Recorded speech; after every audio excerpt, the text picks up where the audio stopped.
Merhaba arkadaşlar, kanalıma hoş geldiniz. Bugün sizlerle birlikte ekonomiyi yorumlayacağız. Dünya para piyasalarının teknik analiz verilerinden bahsedeceğim. İlk olarak ons altındaki görülen geri çekilme dolardaki güçlenme ile kuvvetlenirken Nisan ayı itibariyle yükselişine soluksuz devam eden ons altında kar satışlarının görüldüğünü de söyleyebilirim. Hafta içerisinde gerçekleştirilecek olan Federal Açık Piyasa Komitesi toplantısı ile fiyatlarda oynaklık artabilirken Federal Açık Piyasa Komitesi toplantısında güncellenecek olan ekonomik projeksiyon yatırımcılar için önemini korurken ons altına teknik olarak baktığımızda yukarı yönlü hareketlerin oluşması durumunda 1880 ve 1895 dolar seviyelerini yakından takip ettiğim önemli direnç noktaları.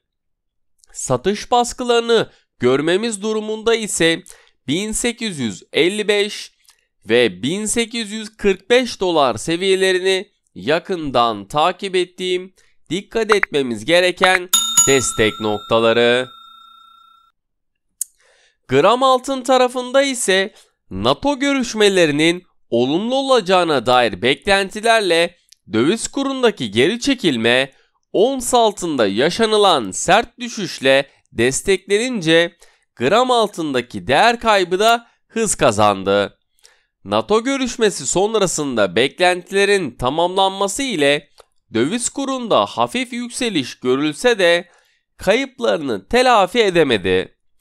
Gram altında yukarı yönlü hareketlerin oluşması durumunda 515 ve 520 Türk Lirası seviyelerini yakından takip ettiğim önemli direnç noktaları. Gelebilecek olası bir satış baskılarını görmemiz durumunda ise 505 ve 500 Türk Lirası seviyelerini yakından takip ettiğim dikkat etmemiz gereken destek noktaları.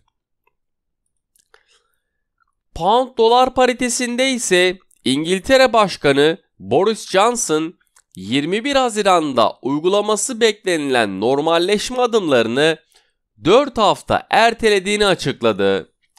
Aşılamanın neredeyse tamamlanmasına rağmen son zamanlarda artan mutasyon endişeleri kararın alınmasında etkili olurken gözler yarın yapılacak olan Federal Açık Piyasa Komitesi toplantısında olacak. Pound dolar paritesine teknik olarak baktığımızda yukarı yönlü hareketlerini devam ettirmesini beklediğim paritede olası yukarı yönlü hareketlerin oluşması durumunda 1,4135 ve 1,4160 seviyelerini yakından takip ettiğim önemli direnç noktaları. Aşağı yönlü bir seyrin oluşması durumunda ise 1,4095 ve 1,4075 seviyelerini yakından takip ettiğim dikkat etmemiz gereken destek noktaları.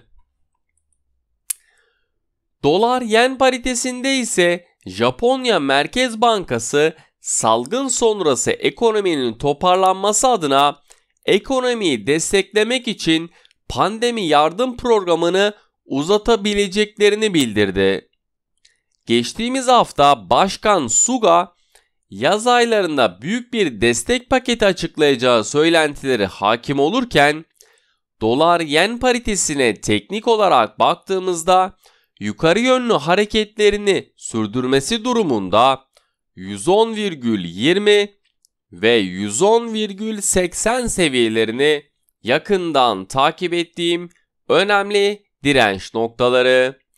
Gelebilecek olası satış baskılarının oluşması durumunda ise 109,80 ve 109 seviyelerini yakından takip ettiğim dikkat etmemiz gereken destek noktaları. Beni dinlediğiniz için teşekkür ederim. should say.